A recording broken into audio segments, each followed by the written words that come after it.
यहां कोलकाता में जुटे सभी प्रतिभागी,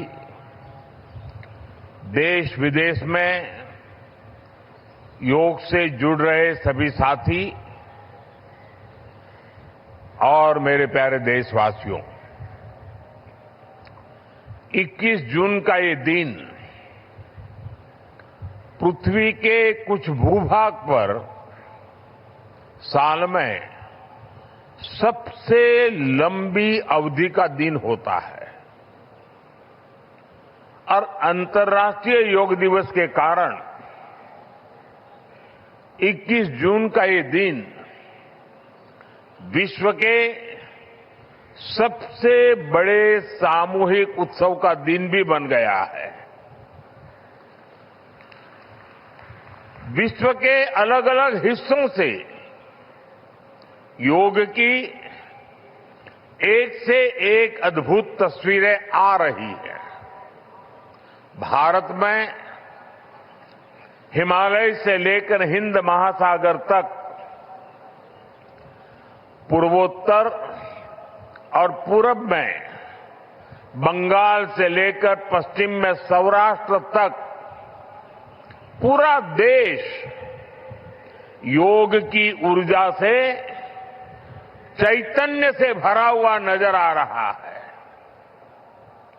पूरा देश, पूरा विश्व एक दूसरे से जुड़ा हुआ नजर आ रहा है और यही तो योग की ताकत है।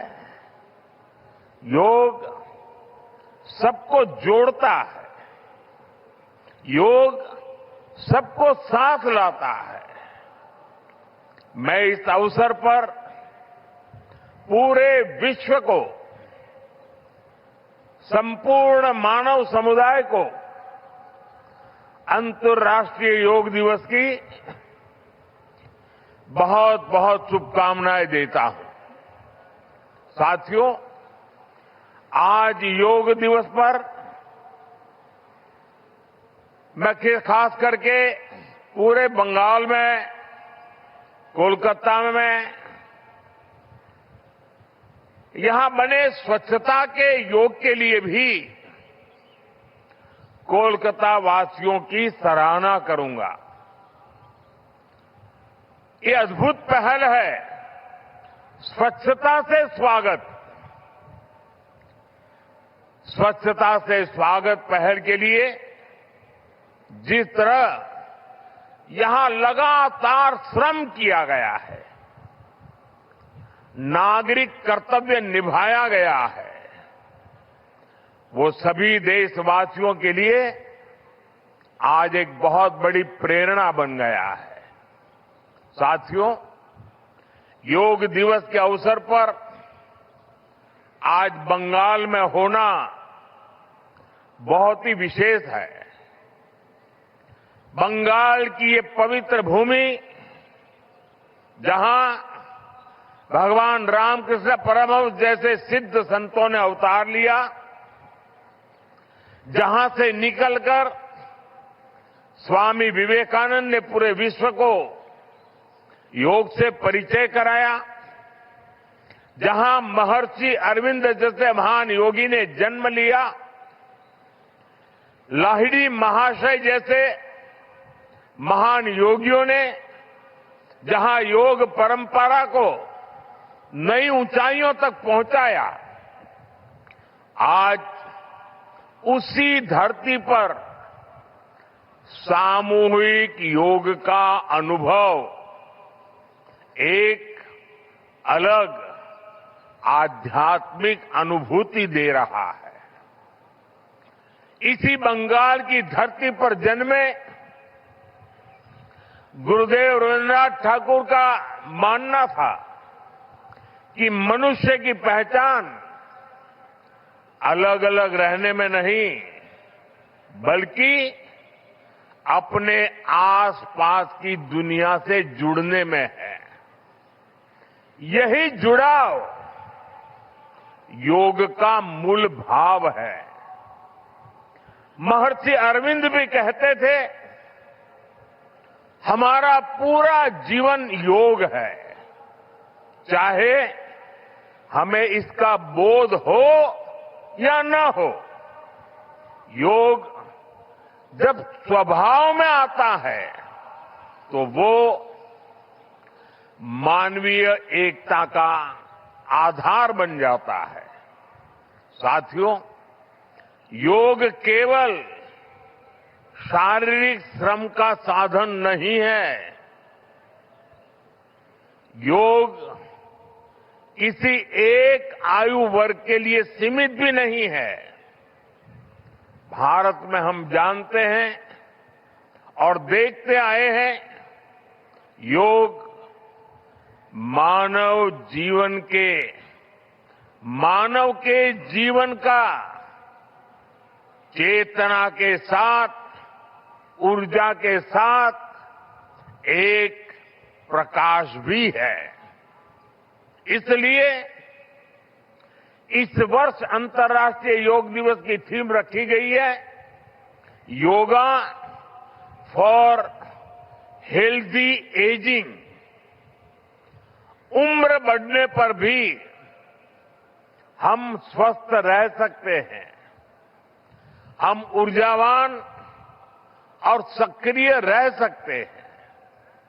योग हमें इसके लिए मार्ग दिखाता है। Friends, when we speak of yoga for healthy aging, it means that we can work to ensure that age does not reduce human potential. Yoga can help human life to aspire for constant growth. Our target must be to be more flexible at 40 than we were at 20. Our target must be to be more energetic at 50 than we were at 30. Our target must be to be more resistant to lifestyle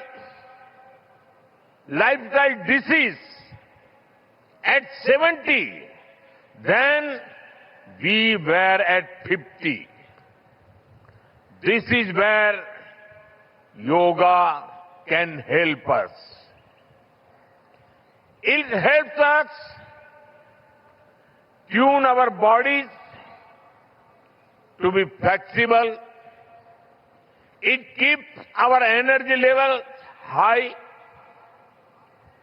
It also helps us maintain a calm, stress-free life and help to keep lifestyle disease away. Moreover, with regular practice, yoga teaches us to remain lifelong learners of our own bodies and minds. The more we know about ourselves, the better we can manage ourselves. That is why yoga for healthy aging, this theme must be seen as one for people of all ages, not just for the elderly. साथियों, गीता में भगवान कृष्ण ने योग के विषय में कहा है, युक्त आहार विहारस्य युक्त चेष्टस्य कर्मसु युक्त स्वप्न अवबोधस्य योगो भवति दुःखः। अर्थात संतुलित आहार विहार से, संतुलित क्रियाओं और कर्मों से संतुलित नींद और जागने से योग दुखों का नाश करने वाला हो जाता है। ये संतुलन ही योग का आधार है। यही संतुलन हमारे जीवन का आधार भी है। लेकिन ज्यादातर लोग आज इस आधुनिक समय में जीवन के असंतुलन से ही जूझ रहे हैं। बहुत मशक्कत करनी पड़ रही है उनको। योग हमें जीवन को बैलेंस वे में जीने की कला सिखाता है। योग हमें डूज और डोंट सिखाता है। और जब हम हमारे शरीर को सही ढंग से चलाना सीख लेते हैं तो स्वास्थ्य हमारा स्वभाव बन जाता है। साथियों, योग केवल हमारे शारीरिक स्वास्थ्य पर ही फोकस नहीं करता। योग मानसिक स्वास्थ्य से शारीरिक स्वास्थ्य का मार्ग दिखाता है।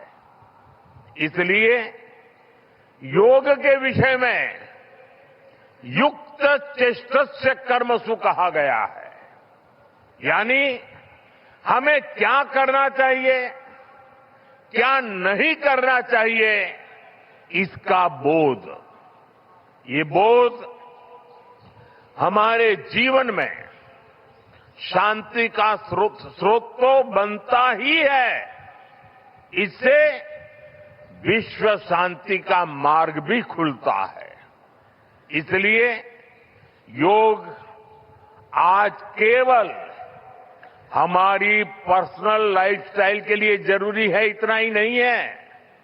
योग दुनिया के बेहतर भविष्य के लिए एक आवश्यकता भी है।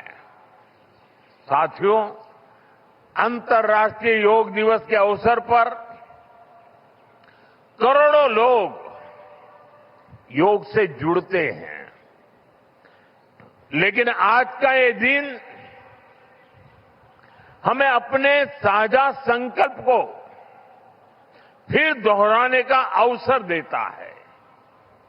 आइए हम संकल्प लें, योग को केवल एक दिवस तक सीमित नहीं रखेंगे। योग को केवल एक कार्यक्रम तक सीमित नहीं रखेंगे। हम योग को अपने जीवन का हिस्सा बनाएंगे, अपने परिवार का हिस्सा बनाएंगे, अपनी आने वाली पीढ़ियों का हिस्सा बनाएंगे। साथियों, इसी दिशा में इस वर्ष योग 365 योग 365 की पहल को भी आगे बढ़ाया गया है। इसके तहत 100 दिन के ऑनलाइन योग कार्यक्रम का आयोजन किया गया है, जिसमें अभूतपूर्व जनभागीदारी देखी गई है। 130 देशों के 30 लाख से अधिक लोगों ने इसमें भाग लिया है। साथियों, जब समाज स्वस्थ होगा तब राष्ट्र भी अधिक सक्षम, अधिक समृद्ध और आत्मविश्वासी बनेगा। मैं इसके लिए मैं सबके लिए कामना करता हूं, सर्वे भवन्तु सुखिनः, सर्वे सन्तु निरामया। इसी के साथ आप सभी को एक बार फिर अंतर्राष्ट्रीय योग दिवस की बहुत बहुत शुभकामनाएं, बहुत बहुत धन्यवाद।